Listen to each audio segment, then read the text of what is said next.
too much? No, honey, it's for you. Is it on now? Yes. Okay. I get to talk in the microphone. Hi, everybody. My name is Kathy, and I'm an alcoholic. Hi, Kathy. And I appreciate the opportunity to speak, even though I don't really feel that great. I mean, I get nervous, so I know that's self-centered fear. And I did pray in the bathroom and also in the parking lot. And you know, mostly am still praying. That, you know, there's somebody here, for some reason, I got something to say about how God's worked in my life through these steps, and it'll be just for you. Now, Steve and I did an exercise last night. I don't know if any of you are familiar with a two-way prayer. Just nod your head if you've heard of that. And so it's, you know, something that came from the Oxford group a long, long time ago. The early people they didn't have a lot of meetings to go to, right? And so they met in twos and threes, and they did prayer, and they, of course, did meditation too. I was looking at that picture right there. And that's what it reminded me of, is like, okay, two-way prayer is an exercise by which you write a question, something that comes to your heart. Really, you pray before you write the question, because, you know, we could say, well, how am I going to pay my light bill? But that's not the proper use. So it would be a question that maybe comes up as you say a prayer. God, show me what I might be concerned about, or what's coming up. It's really, really important.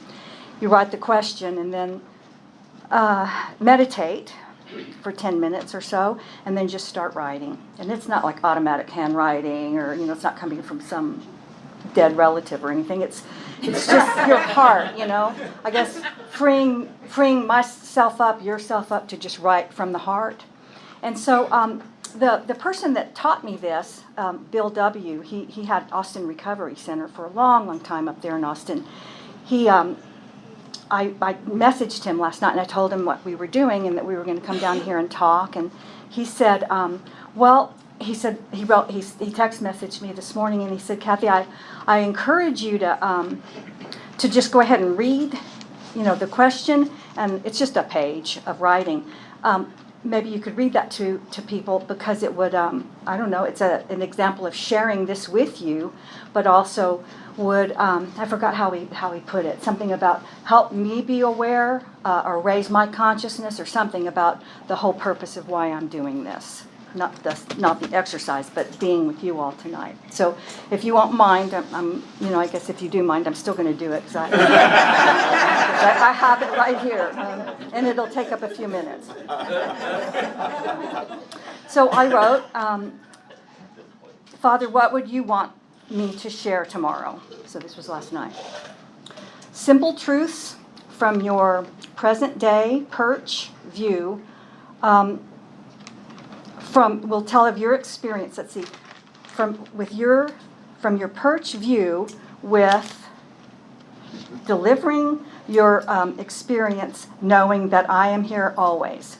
Share from this place, and always know I have got you, because I love you. Also, because those with you, when you will be sharing this tomorrow, I love them. So it matters. It matters what you share. That you share at the precise time on this very appointed day, and with the specific group of people that will be there. AA by divine appointment. People need to hear in a general way that their experience of what your experience of family is, and that your experience of family is important. Your experience in your family and your experience in sobriety is important. It is a major ingredient in the recipe of who you are and who they are. That's you guys today. It is true. It is true with you. You know that. But the feeling of no roots, no foundation is common, especially for alcoholics. And it's it's important to validate that, but also to share the hope, sharing your experience today with family, about family, how it can happen, how it can happen in sobriety that a wandering, undisciplined, undirected little girl can become the matriarch of a family, and has experienced unimaginable, or so it seems, love and stability, and have me surrounding and in the midst of and within every fabric and sinew of your life. And that drunkalogue, it is true that at certain times in your life, this was how I used to have you touch people. I had you touch certain ones by those drunk stories that you told. But today, it's not so much the way and the amount you drank, or the outrageous things that happened, or could have happened, or about happened. It is that you are here today still and have come to rely on my strength, not yours. My guidance, not yours. My plan, not yours. And the fellowship has grown up around you because of this. And lo, I am with you always, now until the end of time. Amen. So that was a comfort. What I really tried to get out of this, I wanted to come here to talk and share with you all, but I really thought the 7 o'clock slot was a lot of pressure. That seemed like the dinner speech or something. And I tried to get Paul's friend to text message him and say, maybe you got it mixed up, and Steve should do the 7 o'clock and Kathy would do earlier. And he said no, because the flyers and the T-shirts were already done. And so here I am. Now, I know that Steve told his story, and that part about him, talking about being scared on the couch at Northland, well, that's really true. He was really scared, and I know he was scared that night, but also other times in his life, that first year that I knew him. And I don't know what happened. It's like I used to be the one that was talking and had a microphone, and I don't know what happened. We switched roles a little bit.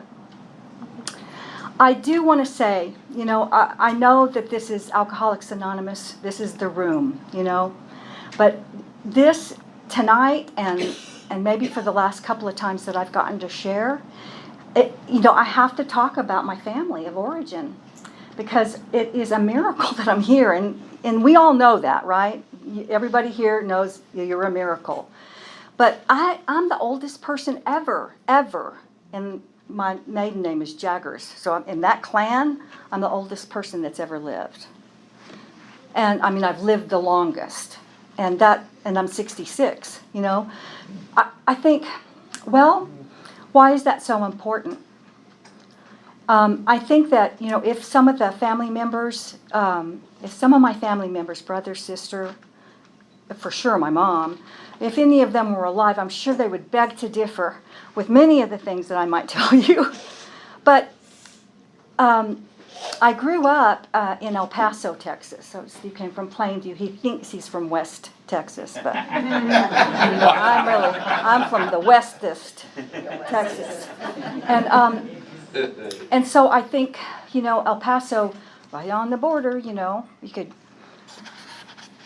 drink if you could stand up. And I don't mean, keep standing up. I mean, like if you were walking and you were over 3 years old, I guess you could get a drink in Juarez. They had drive-in bars there, like a Sonic, but there was a bar, and they'd come and put a little tray on your car and get Singapore slings or whatever you were going to order. Anyway, that hasn't happened yet in my story, but so from El Paso. And my family we had 5 kids in my family too, and my mom, I don't think she'd ever worked. She tried to raise us, and my father was an alcoholic, and he died when I was 3 years old, and I don't remember that, of course, but but there were 5 kids in the family, with a mom who just lost her husband, just like that. You know, he wasn't sick or anything before that, except for the alcoholism part.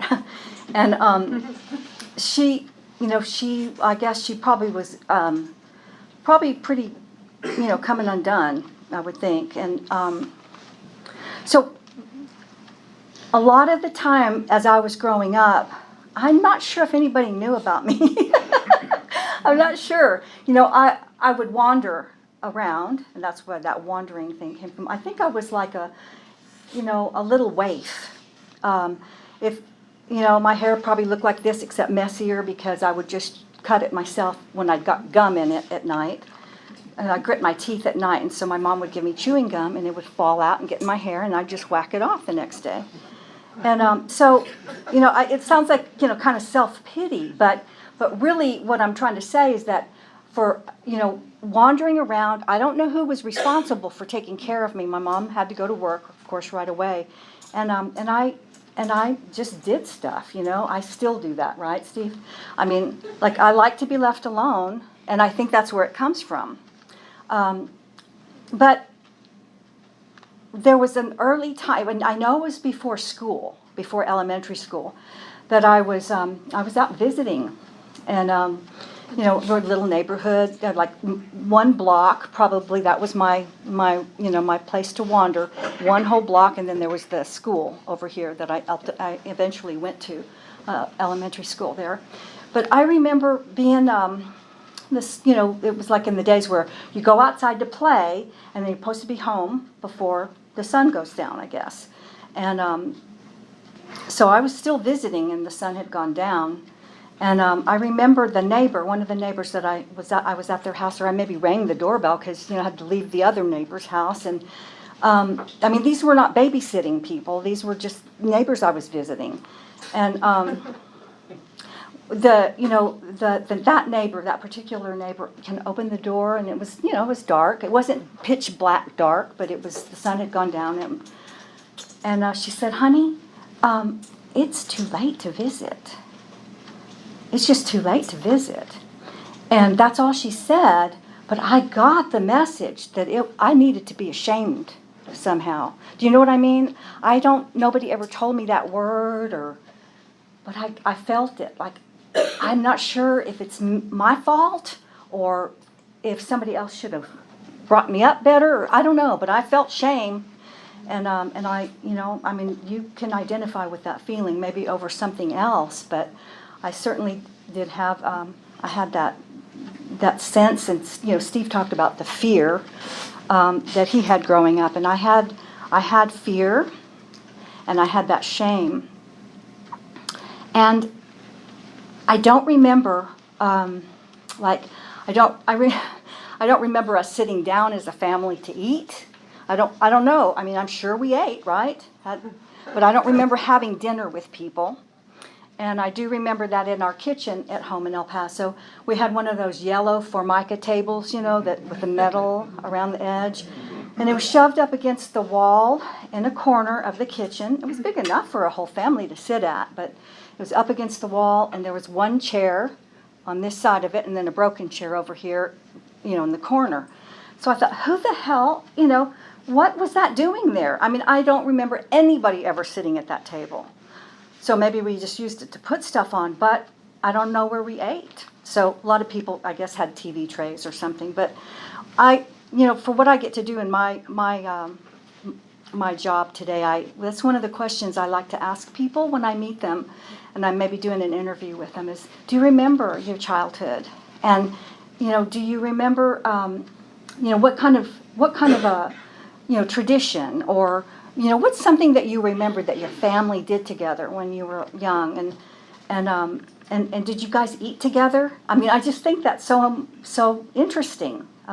Most of the people that I meet that are coming into recovery, they don't remember eating with their family. So I think, okay, maybe that's some real great prevention strategy that we can take out there. You know, have dinner together with no fighting, you know, and no texting or anything like that, but just be together as a family. it sure was missing from my life, and I'm totally aware at this point that it wasn't because of lack of love or because I was, too obnoxious or anything like that. I just think there was so much despair in my home, and so the theme of our family was, some families have, be the best and get your stuff and make a lot of money, or some families have, a really, really different kind of ethic. Or they have cancer, running all through. Everybody's dying of cancer. My family was like grief and lossville, and started out, with my dad dying, and me hearing Mom cry, and then that same year she lost her mother, and then 3 years after that she lost her father. And I can remember those. I can remember the phone ringing, and hearing one of my brothers talk to my mother, and hearing her cry on the other side of the phone. So it was just like, it was grief and loss. It was painful. It was sad, but it wasn't happening to me actually. But I still got it. You know what I mean? I carried it around. I thought I felt somehow responsible to alleviate or take care of or be very special or something, because my mom had had so much pain. So alcoholic father died in the doctor's office because he was having some chest pains. So he went to the doctor. World Series was on the TV, so it must have been October, right? And he just dropped dead in the doctor's office, just like that. And my mom, she went to work, probably not earning very much money, right? And I'm sure that there was Social Security or something that helped take care of the kids. But my family was full of drinkers, and I didn't know, I didn't really actually compare that to other people's families for some reason. But there was always liquor in my house, and my mom drank. I don't think my mother was an alcoholic, but she was sloppy when she drank, and I knew when she was drinking, and I didn't like it, even though, I had no knowledge about what happens to people ultimately if they keep on drinking, or nobody ever told me there was something immoral about it or anything like that. But my mom, when she had a few drinks, her shoulder slumped down, and her cigarette was like this, and it just wasn't the same as when she wasn't drinking, and she slurred her words and stuff a little bit. And I just and I felt left out, and not I felt like when I got this idea that when people are drinking, they don't see you. They're not really with you. And nobody told me that.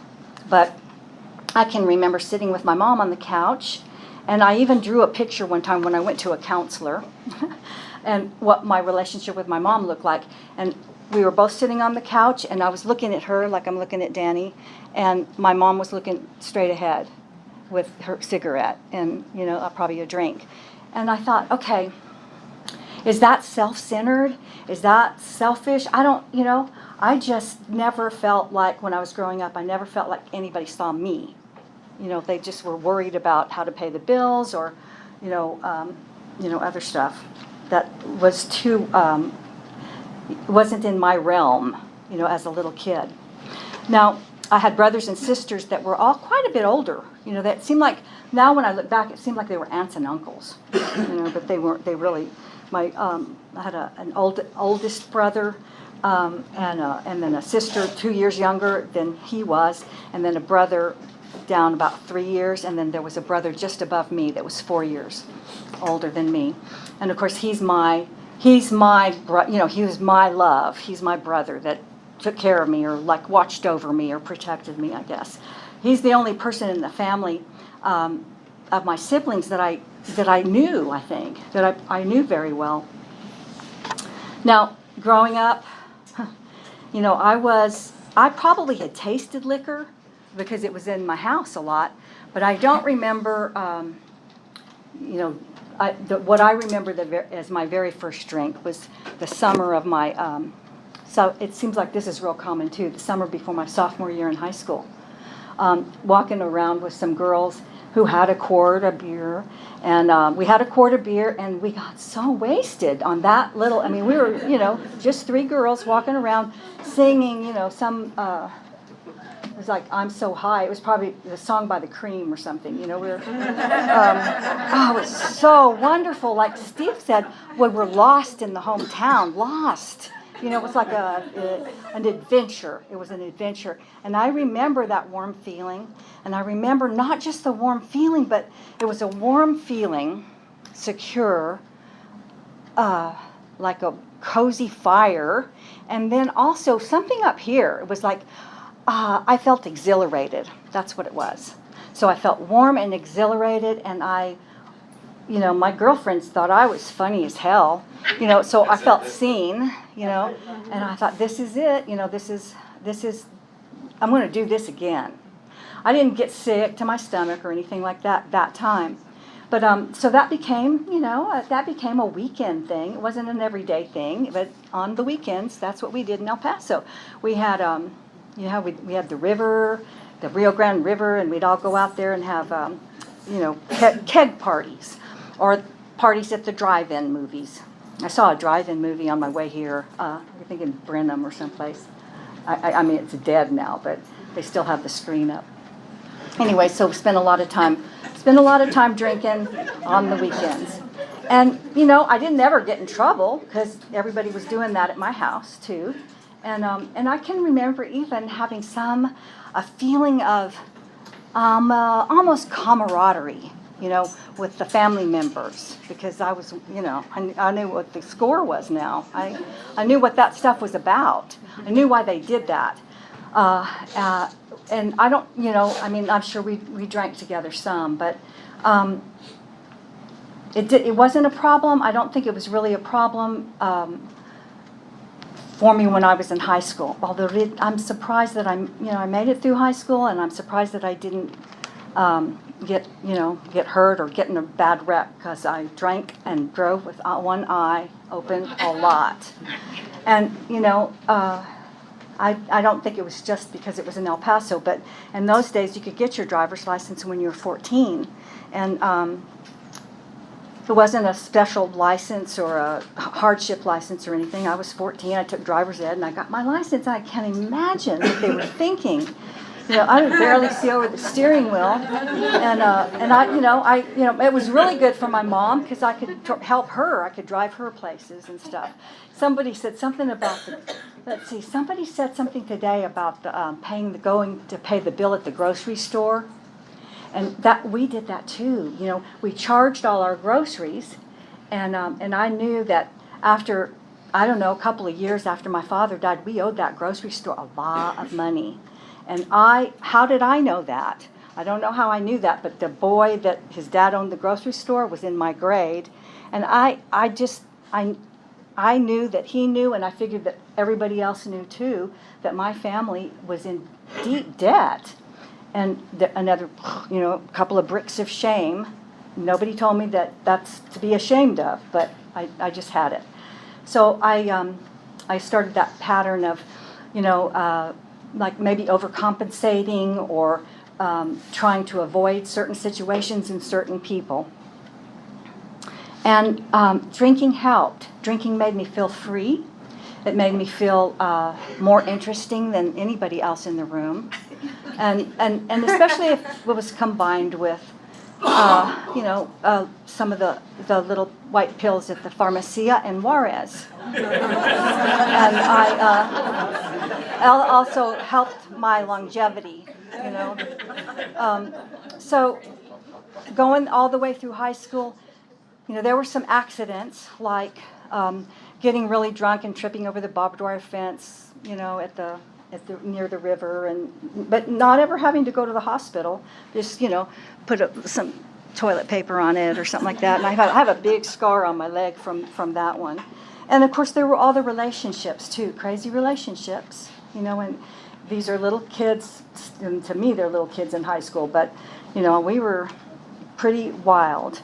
And I think that I started thinking about leaving home when my friends started talking about college. in high school. They started talking about going to college, and I thought, I could never do that. I could never leave here. I can never leave my mom. I mean, I couldn't leave my mom. The brothers and the sister had left home, and so it was me and my 4-year-older brother. And he was getting ready to take off to get married and stuff. I just didn't think I could. I felt like I was responsible for staying home with my mother and not taking care of her. She didn't need me to take care of her, but she needed me to be with her, I thought. And so I thought, I'm not, I stayed in El Paso, and I went to the local school there for a couple of years, and I had a boyfriend, and we had been together for a couple of years, 4 years we were together, and he came to Austin. He went to Austin to go to school. And, people were saying, why don't you, you do really good there. You should go. And I thought, I don't think I can. So anyway, that second year that I was at UT, El Paso, my mom found out that she had cancer. It was multiple myeloma is what it was called, so that's bone cancer. And then I thought, I'm never going to leave. I just felt guilty about not being able to take care of my mom if I went away to school. And I knew I could get, it would be okay financially, that there was money for me to go to college on when you lose I don't know if that's still true, but my father, since he died, I got Social Security until I was 26 or something. And so that was really helpful. But it was also helpful to my mother, that money. And so I took a big step in the summer that she found out she had cancer. I don't know how I did. Why did I do this? Now I think it was kind of rude, but I moved into a little apartment. It was just a little room at the bottom of somebody's house, and it was like 2 blocks from my house. But it was like I had to, wanted to be on my own, and I could walk to school, and that was pretty good. And I was home every weekend probably, and so that was a big step for me to leave, even if it was just a couple of blocks. And I think about there was a Presbyterian church, I think it was a Presbyterian church, right across the street from my house. And I think we were members at that church at one point, but I don't remember ever stepping into that church. And so I didn't have a religious upbringing until I was in the 2nd grade. I know I'm backtracking now, but I was in the 2nd grade, and my mom decided, I think because she had a good friend, or maybe it was somebody she had dated or something then, that was Catholic. And so she decided that she and I were going to convert. And so we started going to the Catholic church, and I went to Catholic school, and just for a couple of years until my mom got pissed off at the Pope for something. And then I don't remember what that was, but we stopped going. And I didn't like the school that much anyway, but nobody explained it, nobody ever explained anything to me. And I think that's one of the things that has not plagued me, but it's been with me for my whole life, is that I felt like I was born in the middle of a movie. And nobody told me the plot, or, what it was about, or what was supposed to happen. And if I asked a question, which I hardly ever did, but if I did, they it was like, I'm going to spoil the end or something. And so I made stuff up like we do. And like one of the things that I made up was that shame stuff, and that, I thought I was supposed to take, and the responsibility for my mom, even though she was an adult, and she had family too. She lost her mom, and then, right that same year that my dad died, and then a couple of years later, her father died, and so she was a widow, and she was parentless, and then she started losing my siblings, and so there was raging alcoholism in my family, not rage, but the alcoholism. And that's not really true, because my brothers used to beat the tar out of each other. So, but not me, or not my mom, it was just those guys. And I think that because of that, I knew that other families weren't the same as ours. I did know that. And my brother that was the oldest one, he moved down here someplace. So, maybe it was closer to Galveston. Freeport, I think, is where he lived, and he sold, I don't know what he did, actually. I think he worked in a chicken place. Church's Chicken, I think. And but he was a hardcore drinker, but he was a quiet one. You know, he was weird anyway. He was very morose. He was strange. But so he drank, and he actually ended up dying at age 33 from cirrhosis. And I remember that I brought my mom down to visit him while he was sick, still in the hospital. She wanted to see him, you know, and so we drove down here from El Paso and saw him at Ben Taub General Hospital. And he was, I guess, you know, Steve, when we tell this story, he was kind of like a wet brain, you know. He you know, he's in a fetal position and all that stuff. It was really sad. And 33 years old. I mean, to me, that was old then. I mean, I was in my 20s, but he seemed older to me. He seemed like an old man. But now when I think at 33, he was in that shape, man, I think this family has the gene, if I ever saw a family have the genetic predisposition. Next in line was my sister. She lived down here too. Man, there's something about here. I guess that's what it is. And she was the same year that my mom got really, really sick from that multiple myeloma. She was in the hospital. I had already moved to Austin, and then I moved back just for a couple of months to be with my mom, see if I could. She was dying. And one day when I was in the hospital in El Paso visiting my mom, or, you know, I was with her all day. I'd go there and stay all day, and then I'd go to the house and spend the night. I had taken a leave from my job and stuff. And so I was visiting her there in the hospital, and we got a phone call. I guess I got the phone call that I needed to, I needed to call my sister's house right away. And so I called, and my brother-in-law, ex-brother-in-law at the time, answered the telephone, and he told me that my sister had committed suicide, and she was an alcoholic. I mean, she was drinking heavy. I don't know what. I know she was happily married too for the third time, and my first thought after receiving that phone call was, oh my God, what am I going to tell my mother? You know, one more person. Not me, you know. I wasn't grieving for myself. I was thinking of my mom, and then I went home from the hospital because I knew I had to make some arrangements and do stuff that you do when people die, and I got a call from the hospital, and the call from the hospital was that my mom's condition had changed, and a big part of the story that I forgot, of course, was that I was sober at that time, and that was purely by accident.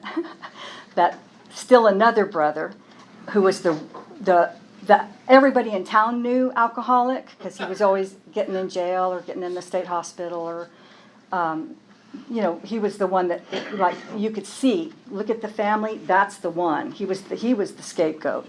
So he was sober again, and he wanted to see my mom, and my mom really wanted to see him. She probably knew she didn't have very long to live, and we took a trip to go see him, and he was in California.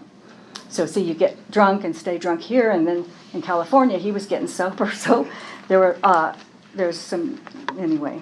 I took her to see him before she got too sick, and he was visiting with me, and he said, Kathy, I'm gonna go to a meeting. I'm gonna go to an AA meeting. That's what I do, That's what, my brother Dudley didn't do. My sister Judy, she didn't buy into that either. But Steve, my brother, said he was gonna go to an AA meeting. He goes, would you like to go with me? And I said, I don't think so. And he, but then I thought, if I don't go, and my mom's here, if I don't go to the meeting, and if he doesn't get a meeting, what could happen? Maybe he'd get drunk or something, so I better go with him. And so we went to a meeting out there, and I did hear some, it seemed like it was an hour and a half meeting, and they'd have a break in between, had a little intermission.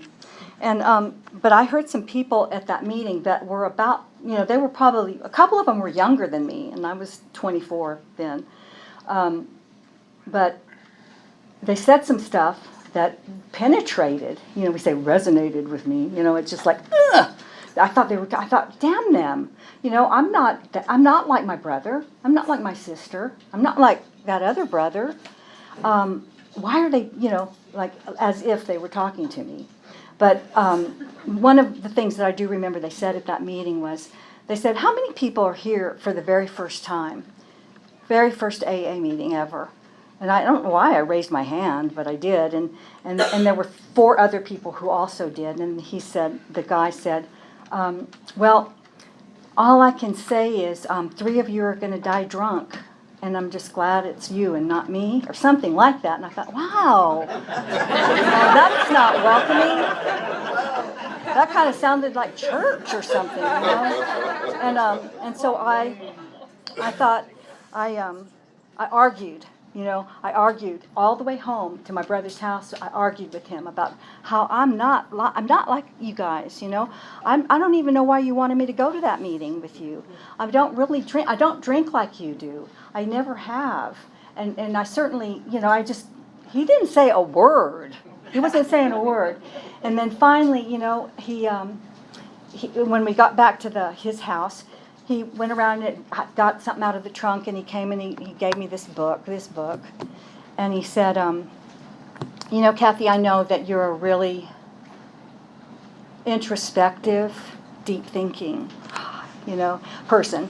He knew how to stroke my ego, I guess. And he said, so when you, there's something in here, it's called the 4th step inventory. See, this is so weird that me and Steve both started working on our 4 steps when we were barely sober, but he said, you'd like to, look at this and start writing.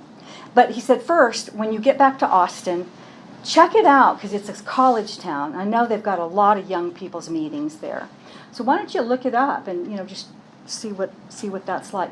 I didn't think that was going to be my last drink before I went to see my brother. I didn't think about it. I didn't even think about it. But that was the last time I drank, was before I saw him out in California. And I got to Austin and I did what he said, and I just fell in love.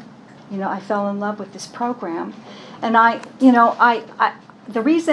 of the reasons that I know that I was in the right place was the laughter.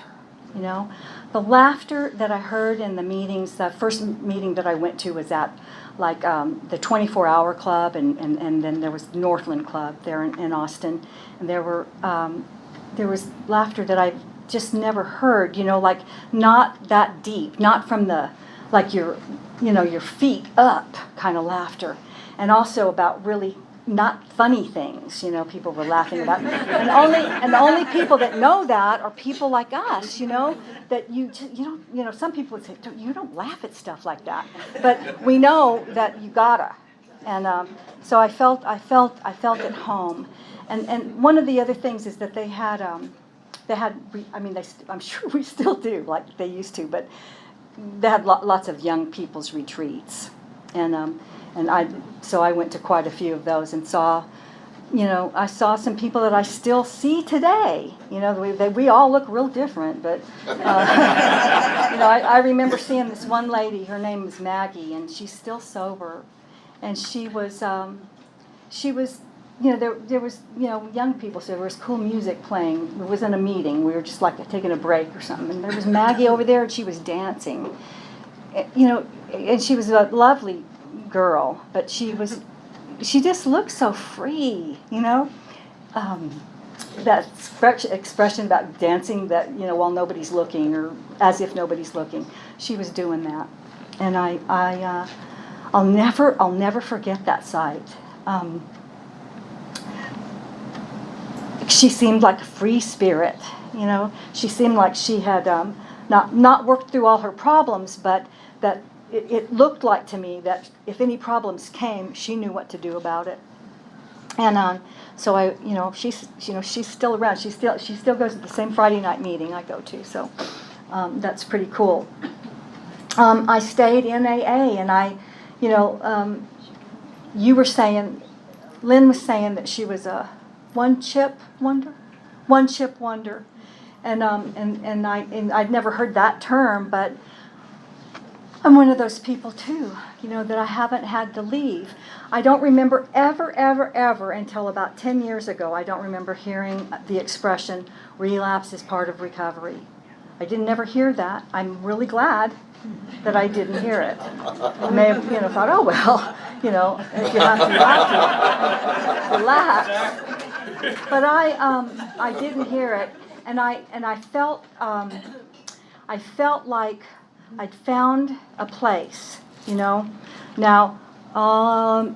sister, brother, mom by now had died, and I didn't have any place to go back to.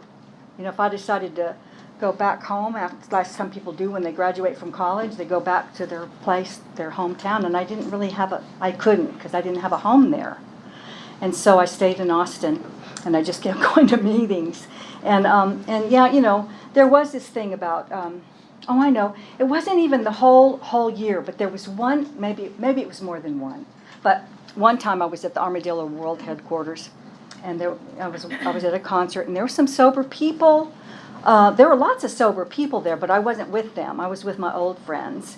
And here comes this, little cigarette down the aisle, and I didn't even think about it. And I just took a puff, and I didn't even think about it. And I'd been going to meetings for a year. It's like it just came. It just got me. I don't know. It's like almost I didn't make a decision, but I felt it.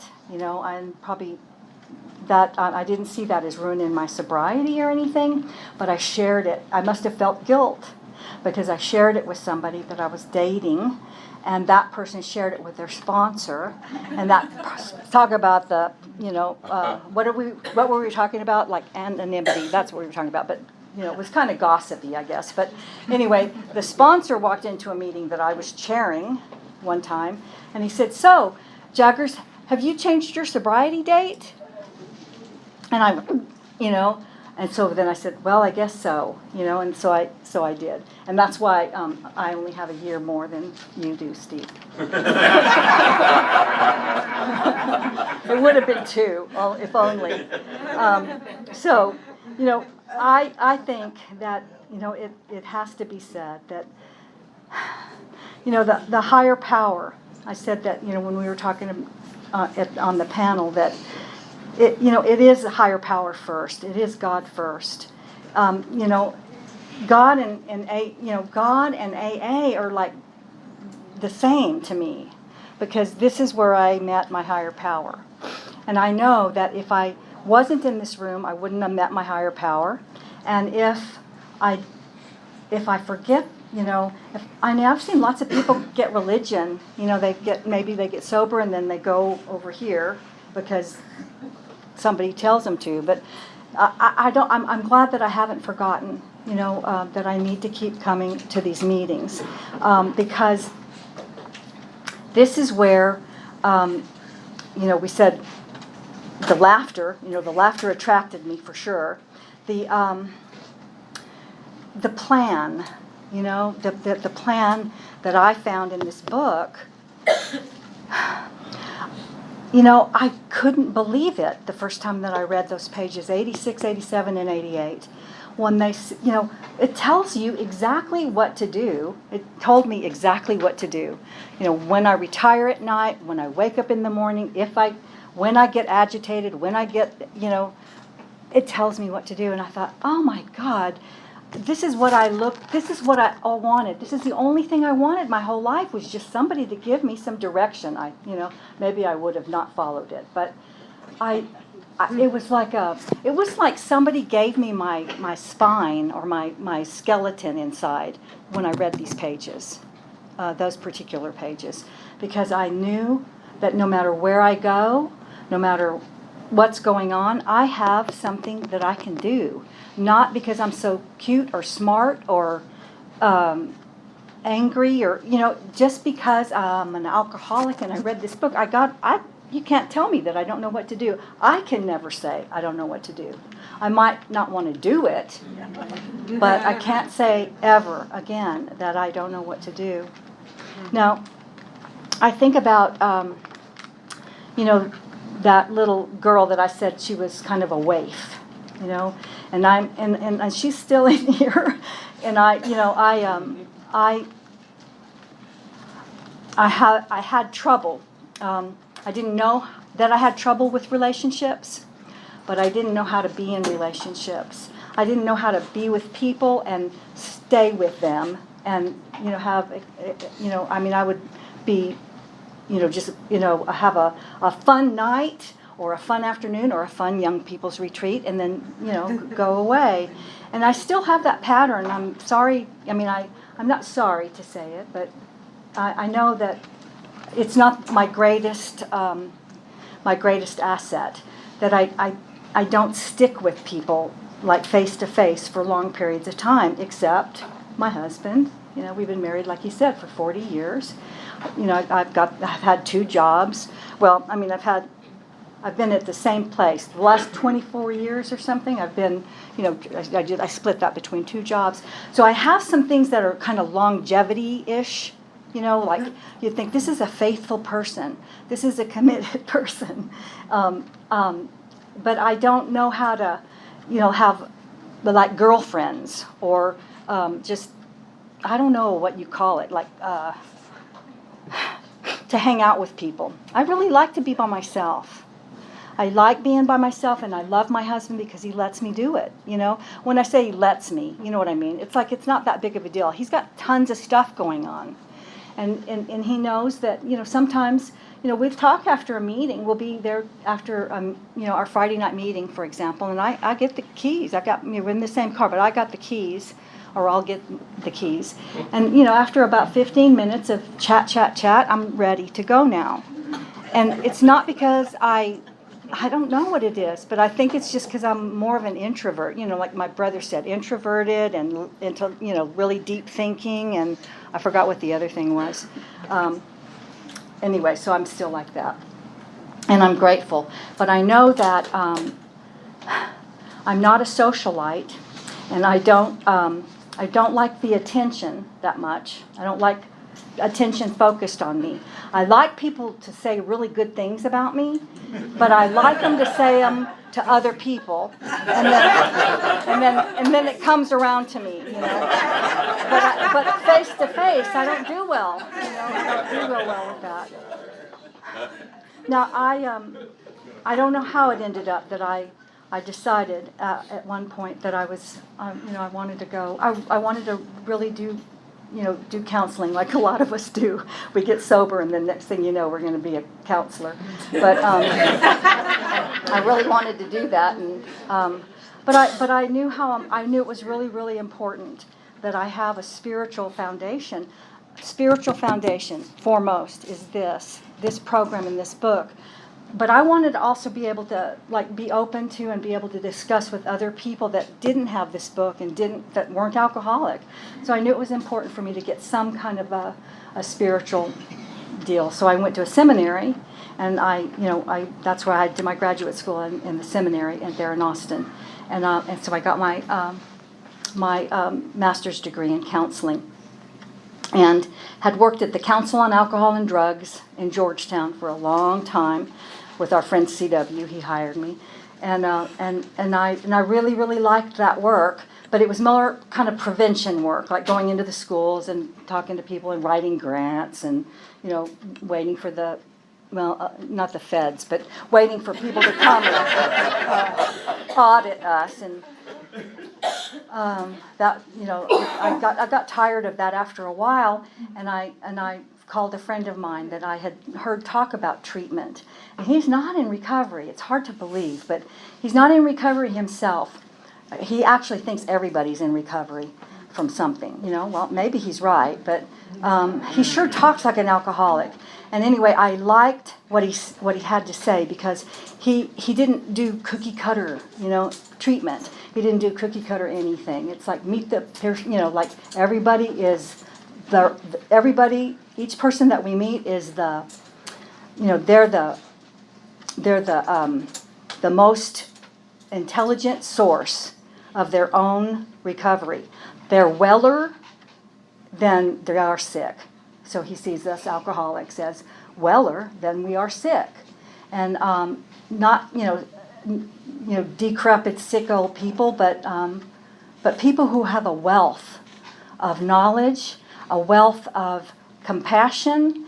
Because come on, you guys, let's face it. How many alcoholics do you know that aren't, witty and imaginative, and sometimes pretty good liars?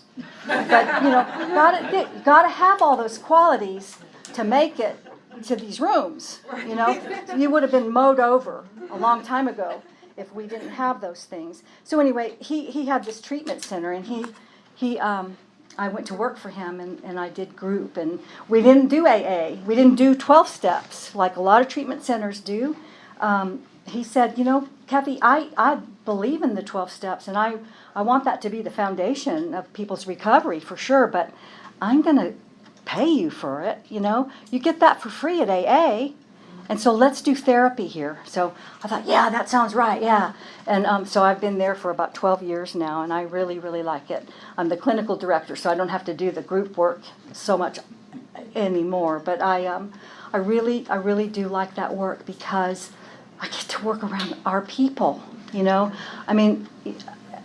guys, at work, at home, Friday nights, all around me, 360 degrees around me is alcoholics in recovery, or about to get in recovery, or it's about recovery, whatever. It's just, I'm so grateful, because if I was married to somebody who was a drinker, and they just, even if they were normal, and then my job was real different than it is, and I gotta have it all around me, just spelled out, just like everywhere I look. And a perfect example of that is higher power bringing a special ed teacher into my life to fall in love with me, and for me to live with for the last 40 years. I know that's not offensive to anybody, but special ed teachers have different kind of expectations, and something's really good. That's really good. When maybe somebody else wouldn't be that impressed. I did good love. And so this man he said he grew up in love. At his house there was love.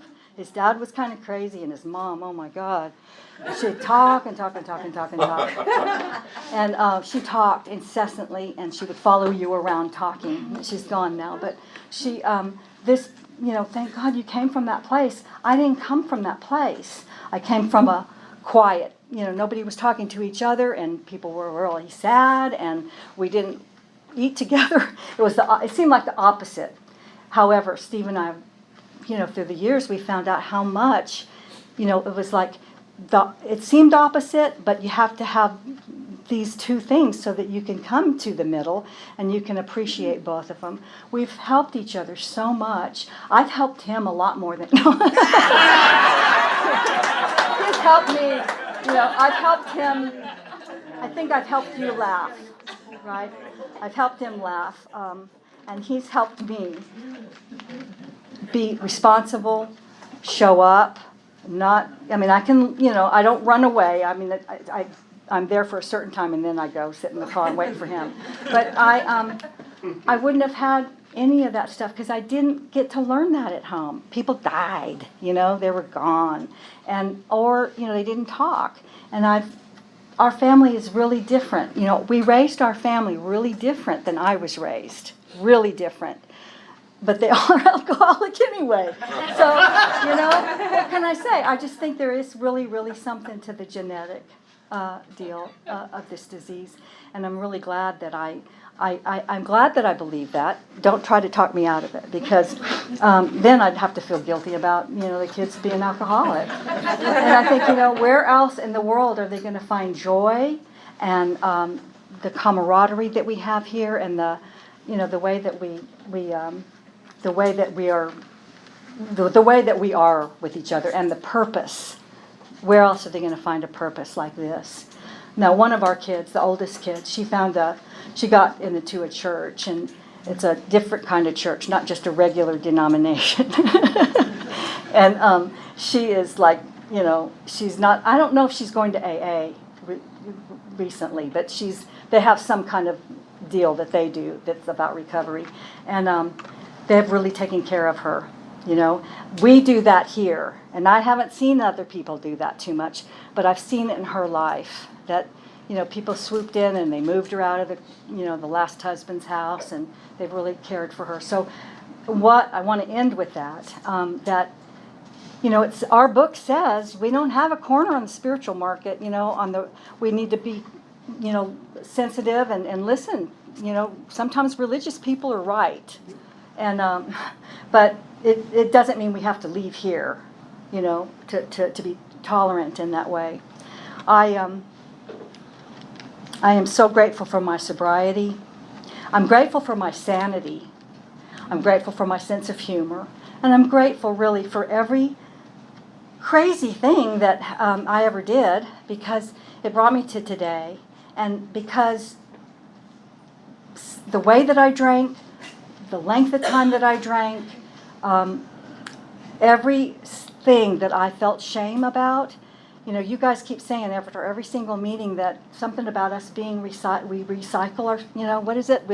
We're self-recycling. Mm-hmm. Well, that's what God does. And every single thing that I was ashamed of or I didn't want anybody to ever find out gets recycled, because somebody in the room at some point or another, I'm going to end up telling them, and they're going to say, "Oh my God, I thought I was the only one." So you're not the only one, you out there. None of us are the only one. We're here, and we're here for a purpose. And I can't imagine any other place I'd rather be on a Saturday night. And thank you very much. Thank you.